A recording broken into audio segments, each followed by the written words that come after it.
Ladies and gentlemen, welcome to Dimba Desk. Tunapatia an exclusive episode, Dimba Gumzo, where we get to talk to football experts watuambie their overview ama venye season yao imekuwa ikiendelea. This time round we are lucky enough tumepata technical bench ya Kahawa United. Tuko na coach Hussein ndani ya nyumba na tuko na TM, wanamuita super TM, Aziz Juma wako ndani ya nyumba. We are just tunataka tu tuangalie, to dissect tu season yao. They're now sitting at position 4, Div 1, na ni timu yenye imetoka mbali coming this far. Hiyo ndio story tutakuwa tukipiga on the show tonight. Labda maybe watu wanataka kusikia sauti zenu, jina tu.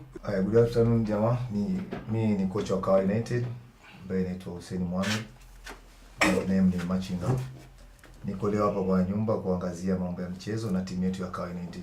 Habari zenyu, jina ni Aziz Juma, team manager Kahawa United. Nickname ni Zizu, ndio ni jina yangu ya mtaa na pia ya ball. So acha tutambia mengi kuhusu Kahawa United. So tuki dive right into it.